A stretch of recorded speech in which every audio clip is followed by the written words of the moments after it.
ಅದಕ್ಕೆ ನಮ್ಮ ಕುಂದು ಪೋಷಕರ ಬಗ್ಗೆ ಏನೇನು ವಿಷಯಗಳೇನಾದರೂ ನಮ್ಮ ಪ್ರಧಾನ ಕಾರ್ಯದರ್ಶಿಗಳು ಓದ್ಬೇಕಂತ ಹೇಳ್ತಾರೆ. ಸಬ್ಜೆಕ್ಟ್ ಸಮಾಜದಲ್ಲಿ ನಾವು ಕಟ್ಟ ಕಡೆ ಕೆಲಸ ಮಾಡೋದು ನಾವು ಆ ವಿಷಯಕ್ಕೆ ಸಂಬಂಧಪಟ್ಟಂಗೆ ಪಶ್ಚಿಮ ವಲಯಕ್ಕೆ ಸಂಬಂಧಪಟ್ಟಂಗೆ ಕೆಲವೊಂದು ಸಮಸ್ಯೆಗಳನ್ನ ಹೇಳ್ತಾ ಇದ್ದೀವಿ. ನಮ್ಮ ಅಧ್ಯಕ್ಷರು ಮಾಡ್ತಾರೆ ಸರ್. 2018 ನೆರವೇರಿಸಾದ್ಮೇಲೆ 60 ವರ್ಷ ತುಂಬಿದವ್ರನ್ನ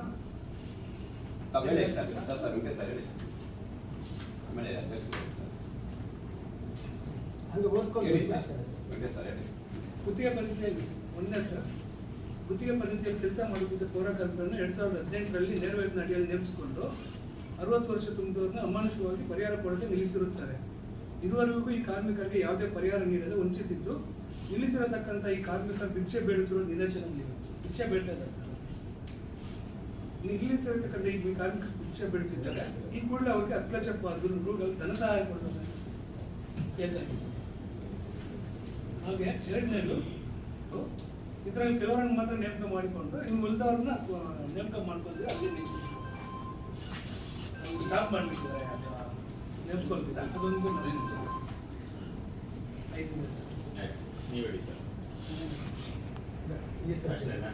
ಅದರಲ್ಲಿ ಕೆಲವರು ಪೌರ ಕಾರ್ಮಿಕರು ಇಲ್ಲಿ ಬಂದಿದ್ದಾರೆ ಸರ್. ಮಹಿಳೆಯರಿಗೆ 77 ಒಬ್ಬರು ಹೆಂಗಸರು ಅವ್ರು ಇದಾರಮ್ಮ.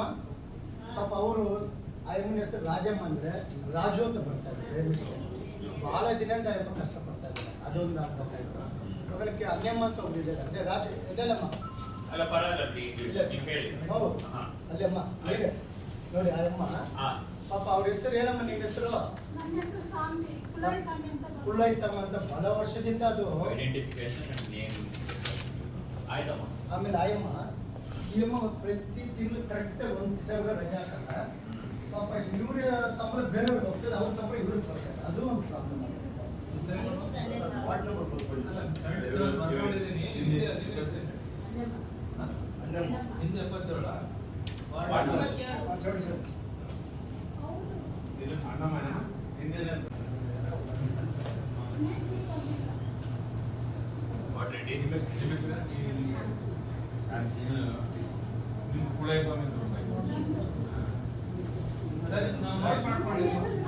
ಆಯ್ತಮ್ಮ.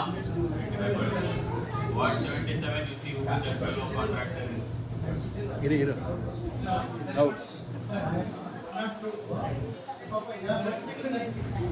ಆಯ್ತಮ್ಮ.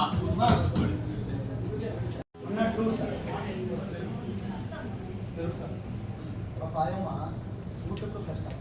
ಆಯ್ತು. ಪಾಪ ಅಯ್ಯಮ್ಮಗೆ ಕೆಲಸ 1 ತಿಂಗಳು ಮೈಸೂರಿಲ್ಲ ಅಂತ ಪಾಪ ಡಾಕ್ಟರ್ ಸೆಂಟರ್ ಕೊಡ್ತಾರೆ. ಇವಾಗ ಡಿಸ್ಚಾರ್ಜ್ ಮಾಡಿಕೊಡಿ, ನೀವು ಕೊಟ್ಟರೆ ಮಾತ್ರ ಕೆಲಸ ಆಗುತ್ತೆ. ಅದೇ 3 ತಿಂಗಳು ಆಗ್ಬಿಟ್ಟಿದೆ. ಪಾಪ ಈ ರೀತಿ ವೆಸ್ಟಲ್ಲಿ ಹಲವಾರು ಪ್ರಾಬ್ಲಮ್ ಇದೆ ಸರ್. ಯಾರೋ ಹೇಳಿದ್ರಿಂದ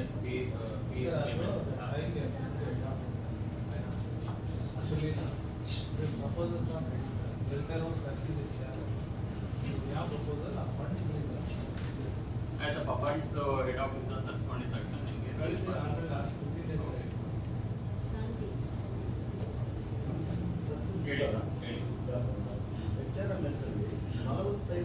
ವಯಸ್ಸಿಗೆ 60 ವಯಸ್ಸು ಅಂತ ತೋರಿಸ್ತಾ ಇದೆ. ಆ ಥರ ಎಷ್ಟೋ ಜನ ತೆಗೆದಾಕಿದ್ದಾರೆ. HRMS ಅಲ್ಲಿ ಡೇಟ್ ಆಫ್ ಬರ್ತ್ ಜಾಸ್ತಿ ಪ್ರಾಬ್ಲಮ್ ಇದೆ ಸರ್. ನಿಮಗೆ ಗೊತ್ತು ಈ ಪೌರ ಕಾರ್ಮಿಕರು ಕೇಸಸ್ ಅಲ್ಲಿ ಏನಾಗ್ತಾ ಇದೆ, ಅವರು ಮೆಡಿಕಲ್ ಎಕ್ಸಾಮಿನೇಷನ್ ಹೋಗ್ತಾರೆ, ಬೋನ್ದು ಅದೆಲ್ಲ ಎಕ್ಸ್ರೇ ಅದೆಲ್ಲ ತಗೊಂಡು ಕೊಡ್ತಾರೆ, ಡಾಕ್ಟರ್ ಸರ್ಟಿಫಿಕೇಟ್ ಕೊಡ್ತಾರೋ ಅಲ್ಲಿ ಎಕ್ಸ್ಟೆನ್ಷನ್ ಮಾಡ್ತಾ ಇದ್ದಾರೆ. ಇದು ಅವೇರ್ನೆಸ್ ಸ್ವಲ್ಪ ಕಡಿಮೆ ಇರೋದ್ರಿಂದ ಈ ಥರ ಸಮಸ್ಯೆಗಳು ಜಾಸ್ತಿ ಇದೆ. ಅದು ಹಿಂಗೆ ಸ್ಟ್ರೀಮ್ಲೈನ್ ಮಾಡಬೇಕು ಅಂತ ನೋಡಿ ಕನ್ನಡದಲ್ಲಿ ಹೇಳಿ. ಈಗ ನೇಮಕಾತಿ ನಡೀತಾ ಇದೆ, ನಿಮಗೆಲ್ಲ ನೇಮಕಾತಿ ನಡೀತಾ ಇರೋದ್ರಿಂದ ಈಗ ಜಿಲ್ಲೆಯಲ್ಲಿರೋ ಇದ್ದಾವೆ ಕೆಲವು. ಈಗ ಏನಾಗುತ್ತೆ, ಸಿಂಪಲ್ ಬೋಧನೆ ಅನ್ನೋ ಟೆಸ್ಟ್ ಅಂತ ಬಂದರೆ ಭಾಳಷ್ಟು ಜನ ಸಿಗಲಿಕ್ಕೆ 1 ವರ್ಷ 2 ವರ್ಷದ ಮಾಡ್ತೀವಿ. ಕೆಲವು ಕಡೆ 10 ವರ್ಷನೂ ವ್ಯತ್ಯಾಸ ಇದೆ. ಈ ರಿಕ್ರೂಟ್ಮೆಂಟ್ ಪ್ರೊಸೆಸ್ಸೇ ನಲ್ ಅಂಡ್ ವೈಡ್ ಆಗ್ಬೋದು. ಅದಕ್ಕೆ ಹೆಡ್ ಆಫೀಸ್ಗೆ ತುಂಬಾ ಗ್ಯಾಪ್ ಇದ್ರೆ ಹೆಡ್ ಆಫೀಸ್ ಕಳಿಸೋದ್ರ 55 ವರ್ಷ 58 ಮಾಡಿದ್ರು. 55 ಈ ಕೆಲವರೆಲ್ಲ ಈಗ 55 ಇಂತ ಎಬೋ ಆಗಿರೋರು 55 ಒಳಗೆ ಅಂತ ಬಂದಾಗ ಈಗ ಈ ಹಂತದಲ್ಲಿ ರಿಕ್ರೂಟ್ಮೆಂಟ್ ಹಂತದಲ್ಲಿ ಇಡೀ ನೇಮಕಾತಿ ಪ್ರಕ್ರಿಯೆ ಡಿಲೇ ಆಗುತ್ತೆ. ಒಂದೊಂದು ಕಡೆ ಪರ್ಮನೆಂಟ್ ಆಗಲಿ, ಪರ್ಮನೆಂಟ್ ಆಗಲಿ ತಿರ್ಗಬೇಕಾದ್ರೆ ಜಾಸ್ತಿ ಜನ ತಗೊಂತಾರೆ, ತಿರ್ಗಾ ಹನ್ನೆರಡು ಬಿಲ್ ಅವರೆಲ್ಲ ಬರ್ತಾರೆ, ಅವಾಗ ಬೇಕಾದ್ರೆ ಮಾಡ್ಬೋದು. ಇವಾಗ ಸದ್ಯಕ್ಕೆ ಬೇಡ ಸರ್. ಕಾಯಂ ಆಗುತ್ತಲ್ಲ ಸರ್, ಬೇರೆ ಎಲ್ಲಿ ನಾವು ಬರ್ತದೆ? ಲೀಡ್ರು ನಾನು ಸೂಪರ್ವೈಸರ್ ಆಗಿ ಕೆಲಸ ಮಾಡ್ತಾ ಇದ್ದೀನಿ. ಇವತ್ತು ನನ್ನ ಹತ್ರ 2 ರಜಾ ಕೊಟ್ಟಿದ್ದೀನಿ, 4 ದಿನ ಆಬ್ಸೆಂಟ್ ಆಗಿದ್ದಾರೆ. ಈ ದಿವಸ ನಾನು ಕೆಲಸ ಮಾಡ್ತಾರೆ ಆಗಲ್ಲ ಸರ್. ಆಲ್ರೆಡಿ ಶಾರ್ಟೇಜ್ ಇದೆ ಸರ್. ಶಾರ್ಟೇಜ್ ಆದ್ಮೇಲೆ ಮತ್ತೆ ಲೀವ್ ಕೊಡ್ತಾರೆ, 4 ಜನ ಡೈಲಿ ಲೀವ್ ಹೋಗ್ತಾರೆ. ಆ ವರ್ಕ್ ಲೋಡ್ ಜಾಸ್ತಿ. ಕಂಪ್ಲೇಂಟ್ ಇದೆ ಬರಲ್ಲ. ಇವತ್ತು 4 ಕಂಪ್ಲೇಂಟ್ ಬಂದಿದೆ. ಒಂದು ನಿಮಿಷ, ನಾನು ನಿಮ್ಮ ಹತ್ರ ನಿಮ್ಮ ಏರಿಯಾದಲ್ಲಿ ಇದು ಟಾಯ್ಲೆಟ್ ನೀರೆಲ್ಲ ಇದೆಯಮ್ಮ ನಿಮ್ಗೆ? ಯಾವ ಯಾವ ವಾರ್ಡಲ್ಲಿ ಇದ್ದೀರಾ ನೀವು? ಯಾರೋ ಒಬ್ಬರೇ ಅಲ್ಲ, ಇದೆ ಬಟ್ ಬಿಡ್ತಾ ಇಲ್ಲ. ಇದೆಯಾ ಫೆಸಿಲಿಟಿ ಇದೆಯಾ? ಒಂದು ನಿಮಿಷ. ಆಯ್ತಪ್ಪ, ಜನರಲ್ ಆಗಿ ಹೇಳ್ತಾ ಇದ್ದೀನಿ, ಎಲ್ಲೆಲ್ಲೆಲ್ಲ ವಾರ್ಡ್ಸ್ ಅಲ್ಲಿ ನೀರು ಮತ್ತೆ ಟಾಯ್ಲೆಟ್ ಫೆಸಿಲಿಟಿ ಕೊಡ್ಬೇಕಾಗಿತ್ತು, ಅದೆಲ್ಲಿ ಆಗಿಲ್ಲ. ಎಸ್ ಇದ್ದಾರೆ, ಇಲ್ಲಿ ಇನ್ಸ್ಟ್ರಕ್ಷನ್ಸ್ ಕೊಡ್ತಾ ಇದೀವಿ, ಅದು ಓಪನ್ ಮಾಡ್ಬಿಟ್ಟು ಏನ್ ಫೆಸಿಲಿಟಿ ಕೊಡ್ಬೇಕು ಇಂಪ್ಲಿಮೆಂಟ್ ಮಾಡ್ಬೇಕು. ಆಯ್ತಾ? ಸರ್ ಒಂದು ಫಾರ್ಮೆಟ್ ಮಾಡಿ ಹಾ. ಯಾವ್ಯಾವ ಫೆಸಿಲಿಟಿ ಇದೆ ನಾವು ಪೊಲೀಸ್ ಸ್ಟೇಷನ್ ತಗೋತೀವಲ್ಲ, ಎಲ್ಲಿ ನೀರಿದೆ ಎಲ್ಲಿ ಫಸ್ಟ್ ಮಾಡಿ ನಾವು ನಮ್ಮ ವೆಸ್ಟ್ 44 ವಾರಕ್ಕೆ ನಾವು ಇಷ್ಟು ವಿಸಿಟ್ ಮಾಡಿದ್ವಿ ಸರ್. 103 ಪಾಪ ಲೇಡೀಸು ಸುಮಾರು 1 ಕಿಲೋಮೀಟರ್ ಹೋಗ್ಬೇಕು, ಒಂದು ರೀಸೆಸ್ ಹೋಗ್ತಾರೆ 103 ಕಾವೇರಿಪುರದಲ್ಲಿ. ಪಾಪ ಆ ಜಾಗ ದೇವಸ್ಥಾನದಿಂದ ಹೋಗ್ಬೇಕಂದ್ರೆ 1 ಕಿಲೋಮೀಟರ್ ರೀಸೆಸ್. ಅರ್ಥ ಆಯ್ತು. 10 days ಟೈಮ್ ಕೊಡೋಣ, 1 week or 10 days ಫೆಸಿಲಿಟಿ. ಇವೆಲ್ಲ ವಾರ್ಡ್ಸ್ ಮ್ಯಾಪ್ ಮಾಡ್ಬಿಟ್ಟು ಆಮೇಲೆ ನೀವು ಹೋಗಿ ನೀವು ಇಂಡಿಪೆಂಡೆಂಟ್ ಆಗಿ ನೋಡಿ ಯಾವ ವಾರ್ಡ್ ಅಲ್ಲಿ ಇದೆ ಇಲ್ಲ ಅಂತ. ಅದ್ರಲ್ಲಿ ಅವ್ರು ಮಾಡಿರ್ತಾರೆ. ಅದಾದ್ಮೇಲೆ ಇನ್ನೇನಾದ್ರು ನಿಮ್ ಗಮನಕ್ಕೆ ಬಂದ್ರೆ ಇವ್ರು ಇದೆ ಅಂತ ಹೇಳಿ ನೀವು ಇಲ್ಲ ಅಂತ ಹೇಳಿದ್ರೆ ಸುವಿಧಾ ನಾವೇ ಪ್ರೈವೇಟ್ ಆಗೂ ಓದಿಸ್ತಾ ಇದ್ದೀವಿ. ನಮ್ಗೆ ಗೊತ್ತಿರೋ ವಿಚಾರನೇ ಅಲ್ಲ. ಈ ಎಜುಕೇಶನ್ ಫೀಸ್ ಕಟ್ಟೋ ಟೈಮಲ್ಲಿ ಬಿಬಿಎಂಪಿಯಿಂದ ಮೊದಲು ಆ ಖಾತೆಯಿಂದಲೂ ಪೂರ್ತಿ ಅಮೌಂಟ್ ಕೊಡ್ತಾ ಕರೆಕ್ಟ್, ನೀವು ಹೇಳಿರೋ ಪಾಯಿಂಟ್ ಕರೆಕ್ಟ್. ಸರ್ ಹೇಳಿದ್ರಲ್ವಾ, ಮೊದಲು ಸ್ಕಾಲರ್ಶಿಪ್ ಬರ್ತಾ ಇತ್ತು, ಫಂಡ್ ಪ್ರಾಬ್ಲಮ್ ಆಗಿ ಇನ್ನು ಬಂದಿಲ್ಲ ಅಂತ ಹೇಳಿದ್ದಾರೆ. ಹೆಡ್ ಆಫೀಸ್ ಹತ್ರ ಮಾತಾಡಿ ಫಂಡ್ ಬಂದ ತಕ್ಷಣ ರಿಲೀಸ್ ಅದು ಬೇರೆ ಮಾಡ್ತಾರೆ. 50,000 ಮಾತ್ರ ಇದೆ ಸರ್. ಇವಾಗ 1 ಲಕ್ಷ 10,000 ಈ ತರ ಎಲ್ಲ ಇದೆ. ಜಾಸ್ತಿ ಮಾಡ್ಬೇಕು. ಮಕ್ಕಳಿಗೆ ಬರೀ ಸ್ಟ್ಯಾಂಡರ್ಡ್ಗೆ ನಾವು ರೆಕಮೆಂಡ್ ಮಾಡೋ ಪ್ರಪೋಸಲ್ ಕಳಿಸ್ತೀವಪ್ಪ, ಜಾಸ್ತಿ ಮಾಡಿ ಕಳಿಸ್ತೀವಿ. ನಮ್ಗೆ ಎಷ್ಟೆಲ್ಲ ರೆಫರ್ ಸಾಕು ಕೇಳಿದ್ದೀವಿ. ಎಷ್ಟೋ ಸಾಕು ನಾವು ವಾಪಸ್ ಹೋಗಿದ್ದೀವಿ, ಫಂಡೇ ಬಂದಿಲ್ಲ. Last week Suralkar sir meeting sir, meeting ಅಲ್ಲಿ ನಿಮ್ಗೆ ಏನಾದ್ರು ಅವಶ್ಯಕತೆ ಇದ್ರೆ ಆಕ್ಷನ್ ಪ್ಲಾನ್ ತಿದ್ದುಪಡಿ ಮಾಡಿ, ಲಿಮಿಟ್ ಜಾಸ್ತಿ ಇದ್ರೆ ಕೇಳಿ ಅಂತ ಹೇಳಿದ್ದಾರೆ. ನಾವು ಈ ತರದ ಕೇಸ್ ಇದ್ರೆ ನೀವು ಬನ್ನಿ, ನಾವು ಸಪರೇಟ್ ಆಗಿ ಪೋಸ್ಟ್ ಸೆಂಟ್ರಿಕ್ ಆದ್ರೆ ನಮ್ಗೆ ಕೂಡ ಅವಕಾಶ ಇದೆ. ಶೇಖರ್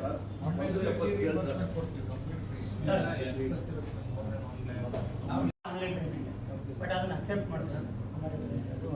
ಡಿಪಾರ್ಟ್ಮೆಂಟ್ ಯಾರು ಬಿಬಿಎಂಪಿ BBMP. ಹೌದೇನಪ್ಪ? ಆನ್ಲೈನ್ ಪೇಮೆಂಟ್ ಮತ್ತೆ ಹೆಂಗ್ ಟ್ರೀಟ್ ಮಾಡ್ತಾ ಇದೀರ ಅದನ್ನ? I can't here. ಕಂಪಲ್ಸರಿ ಬೇಕಂತ ಇದೆ. ಅಲ್ಲ, ನೀವು ಅಡ್ಮಿಷನ್ ಯಾವ ಇದಕ್ಕೆ ಹೇಳ್ತಾರೆ? ಕಾಲೇಜಲ್ಲಿ ಕಾಲೇಜ್ ಹತ್ರ ಯಾವ ಕಾಲೇಜ್? ಯಾವ ಕಾಲೇಜ್ ಆಗಿದೆ ಆನ್ಲೈನ್ ಹೆಸರಲ್ಲಿ college sir, RV college engineering college ಹೇಳ್ತಾ ಇದ್ದೀರಾ, ಆಯ್ತಾ? ಎನಿ ಕೋರ್ಸ್ SC ST ಆದ್ರೆ ನೀವು ಸಮಾಜ ಕಲ್ಯಾಣದಿಂದ ಅಪ್ಲೈ ಮಾಡಿ ನಾವು ಪೂರ್ತಿ ರೀಇಂಬರ್ಸ್ ಮಾಡ್ತೀವಿ. ಸ್ಟೂಡೆಂಟ್ ಕೂಡ ಅಪ್ ಟು 10 lakh ಇತ್ತು ನಾವು. ಎಲ್ಲಾರ್ದು ಪೌರ ಕಾರ್ಮಿಕರು ನನ್ನ ಅಭಿಪ್ರಾಯದಲ್ಲಿ 10 ಲಕ್ಷ ಒಳಗಡೆ ನಾವು ಇದೆ 10 lakh they are eligible. 60% government ಇಂದ ಕೊಡ್ತಾ ಇದ್ದಾರೆ, ನಾವು ಮಾಡ್ತೀವಿ. ಸೊ ಆ ಎಮ್ಮನಿಗೆ ಜಾಸ್ತಿ ಇನ್ಸೂರ್ ಹಾಕ್ಬಿಟ್ಟು ಮನೆಯಲ್ಲೇ ಇರ್ತಾರೆ. ಅವ್ರು ಪೇಮೆಂಟಿಗೂ ಸಿಗಲ್ಲ, ಇವಾಗ ಪೇಮೆಂಟು ಸಿಗಲ್ಲ. ಇವಾಗ ಪೇಮೆಂಟ್ ಸಿಗದಿರ ಆ ಅಮ್ಮ ಅನಾಥವಾಗಿ ಮನೆಯಲ್ಲಿ ಇರ್ತಾರೆ ಸರ್. ಸೊ ಅದಕ್ಕೆ ತಮ್ಮಿಂದ ಅವ್ರಿಗೆ ಏನಾದರೂ ಪರಿಹಾರ ಸಿಗುತ್ತಾ ಅಂತ. ಸೊ ಇದು ಏನಂದರೆ, ಇವಾಗ ಸಡನ್ ಆಗಿ ಆ ಎಮ್ಗೆ ಆಕ್ಸಿಡೆಂಟ್ ಆಗುತ್ತೆ.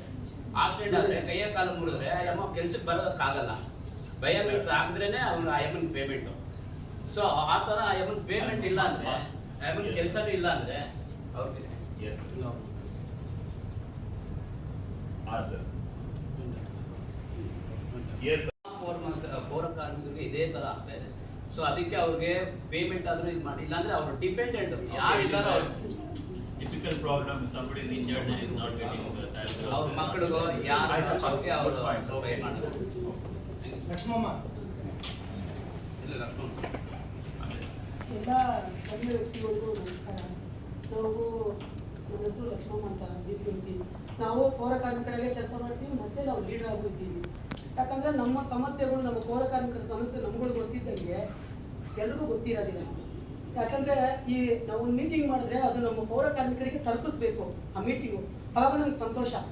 ನಮಗೆ ಅದನ್ನು ತಲುಪಲ್ಲ, ಯಾಕಂದರೆ ಕೆಲವು ಎಲ್ಲ ಕಡೆ ನಾವು ಮೀಟಿಂಗ್ಗಳು ಮಾಡೋವಾಗ ಕೆಲವು ವಿಷಯ ತಲುಪ್ತಾ ಇಲ್ಲ. ಈಗ ನೀವು ಮಾಡೋಂಥ ಮೀಟಿಂಗು ಈಗ ಈ ಟೈಮ್ ಮಾತ್ರ ಅವರಿಗೆ ನಿಜವಾಗ್ಲೂ ಹೇಳ್ತೀನಿ 100% ತಲುಪಬೇಕು. ನಾವು ಯಾರೇ ಆಗಲಿ ಬಂದ್ಬಿಟ್ಟು ಬೇರೆ ಬಂದು ಕುತ್ಕೊಂಡು ಮೀಟಿಂಗ್ ಮಾಡೋಂಥ ವಿಷಯ ಇಲ್ಲ. ವಾರ್ಡ್ಗಳ ಮೇಲೆ ಪ್ರತಿನಿತ್ಯ ನಮ್ಮ ಸಂಘಟನೆಯವರು ಒಂದೊಂದು ward who's taken a contract, he is having a female loader, which is offence.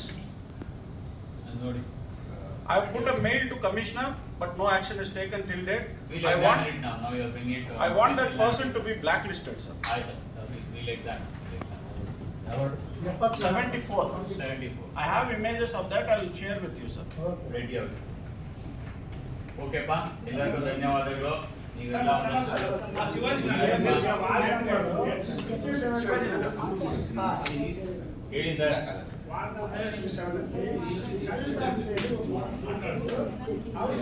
ಹೇಳಿ ಸರ್. ಇದುವರೆಗೂ ಹೋಗಿದೆ ಮಗು ಅದು 6 ತಿಂಗಳು ನೀವು ರಜಾ ಕೊಡ್ತೀರಿ. ತದನಂತರ ಕೆಲಸಕ್ಕೆ ಬರ್ಬೇಕಂದಾಗ ಮಗುಗೆ ಇನ್ನೂ ಹುಷಾರಿಲ್ಲ, ಸರಿಯಾಗಿಲ್ಲ ಅಂತೇಳಿ ಅವ್ರು ರಜಾ ಹಾಕಿದ್ದಕ್ಕೆ ಈಗ 2 ವರ್ಷ ಮೇಲೆ ಆಯ್ತು. ಅವ್ರು ಕೆಲಸ ಇದುವರೆಗೂ ಕೆಲಸಕ್ಕೆ ತಗೊಂಡಿಲ್ಲ. ಅವ್ರ ಫೈಲೆಲ್ಲ ರೆಡಿ ಇದೆ. ಯಾವ ಏಡಬ್ಲ್ಯೂ ಹತ್ರ ಫೈಲ್ ಇದೆ. ಅವರು ಯಾವಾಗ ಕೇಳಿದ್ರು ಏನಂತ ಸರ್, ಒಂದು ನಿಮಿಷ, ಆ ಫೈಲ್ ಬಗ್ಗೆ ಕೇಳಿದ್ರೆ ಏನಂತಂದ್ರೆ ಕಮಿಷನರ್ ಒಂದು ಆದೇಶ ಮಾಡಿದರೆ ಆ ಆದೇಶ ಕ್ಯಾನ್ಸಲ್ ಆಗೋದು ಅವ್ರು ಕೆಲಸಕ್ಕೆ ಹೋಗೋಕ್ಕಾಗಲ್ಲ ಅಂತ ಹೇಳಿ ಹಂಗೆ ಹೇಳ್ತಾರೆ. ಅದು 2022ರಲ್ಲಿ ಈ ಕಾಯಮಾತಿ ಬಗ್ಗೆ ಒಂದು ಕಮಿಷನರ್ ಒಂದು ಆದೇಶ ಮಾಡಿದ್ರು, ವಿಶೇಷ ಕಮಿಷನರ್. ಏನಂತಂದ್ರೆ ಈ ಕಾಯಮಾತಿ ಇರೋದ್ರಿಂದ ಯಾರು ಕೆಲಸಕ್ಕೆ ಹೋಗಲ್ಲ ಅಂತ ಒಂದು ಆದೇಶ ಮಾಡಿದ್ದಾರೆ. ಆ ಆದೇಶನ ಅಡ್ಡ ಇಟ್ಕೊಂಡು ಈ ಸುಮಾರು ನೋಡಿ ಇಷ್ಟು ಕಾರ್ಮಿಕರು ಕೂಡ ಅದೇ ಪ್ರಾಬ್ಲಮ್ ಆಗಿದೆ. ಸುಮಾರು ಜನನು ಕೆಲಸ ಇಲ್ಲ. ಏನು ಆರೋಗ್ಯ ಸರಿ ಇಲ್ಲ ಅಂತಂದ್ರೆ ರಜೆ ಹಾಕಿದ್ರೆ ಅವ್ರ ಕೆಲಸ ಇಲ್ಲ.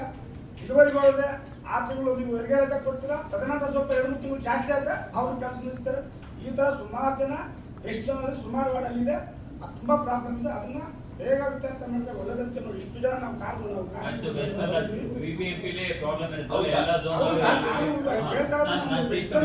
ತರ್ತೀನಿ, ಚರ್ಚೆ ಮಾಡ್ತೀವಿ. ಹರೀಶ್ ಹತ್ರ ಡಿಸ್ಕಸ್ ಮಾಡ್ತೀನಿ. ನೇಮಕಾತಿಗೆ ಲಿಸ್ಟ್ ಸರ್ಟಿಫೈ ಮಾಡಿ ಹೋಗಿದೆಯಲ್ಲ, ಅದ್ರಲ್ಲಿ ಹೆಸರು ಹೋಗಿಲ್ಲ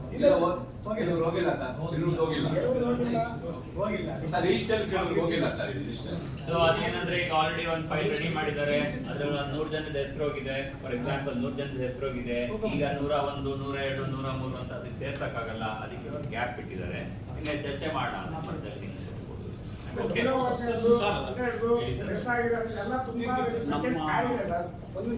One PK is dead on 1st of January this year, but no money was given to her and no benefit is given to her, but she is working. ಹೇಳಿ ಹೆಸರು ಹೇಳಿ ಯಾವ್ದು ಎಲ್ಲ ಕೊಡ್ತೀನಿ ಸರ್, ಡೀಟೇಲ್ ಕೊಡ್ತೀನಿ. ನಾನು ಸಬ್ಮಿಷನ್ ಮಾಡ್ಬೇಕಂತ ಹೇಳ್ತೀನಿ ತಮ್ಮ ಗಮನ. ಸ್ಪೆಸಿಫಿಕ್ ಇನ್ಸ್ಟೆನ್ಸ್ ನ ಅಂಡ್ ಮೋರ್ ಓವರ್ ಅಧಿಕಾರಿಗಳು ಏನ್ ಮಾಡ್ತಿದ್ದಾರೆ ಸರ್, ವೆನ್ಎವರ್ ಪೌರ ಕಾರ್ಮಿಕರು ಏನೇ ಸಮಸ್ಯೆ ತಗೊಂಡೋದ್ರೆ ಇಮ್ಮಿಡಿಯೇಟ್ ಸ್ಪಂದಿಸಲ್ಲ ಸರ್. ಬರೀ ಉಡಾಫೆ, ಗಾಲಿ ಮಾತುಗಳು. ನೋಡೋಣ, ಮಾಡೋಣ, ಆಯ್ತು ನಾಳೆ ಬನ್ನಿ, ನಾಡಿದ್ದು ಬನ್ನಿ ಸರ್. ಒಂದು PK ಬಂದ್ಬಿಟ್ಟು ಅವ್ರ ಆಫೀಸ್ ತಲುಪಕ್ಕೆ ಹೋಗಿ ಬರೋದಕ್ಕೆ ಅವ್ರು ಎಷ್ಟು ಶ್ರಮ ವಹಿಸ್ಕೊಂತಾರೆ ಅಂದ್ರೆ, ರೋಡ್ ಗುಡಿಸಿ ಮತ್ತೆ ಆಫೀಸ್ ಹತ್ರ ಹೋಗಿ ನಿಂತ್ಕೊಳ್ಳೋದು ಭಾರಿ ಸಮಸ್ಯೆ. ಯು ಶುಡ್ ಪುಟ್ ಸಮ್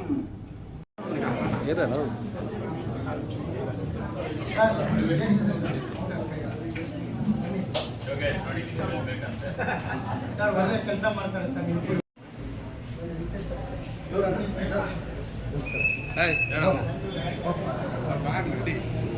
ಇದು ಮಾಡಿದ್ದೀರಾ, ಧನ್ಯವಾದಗಳು.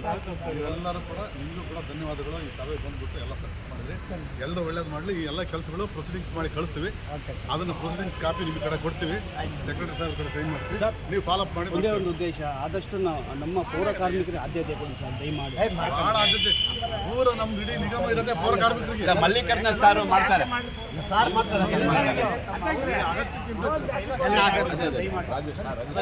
ಅಗತ್ಯಕ್ಕಿಂತ ಶ್ರೀನಿವಾಸ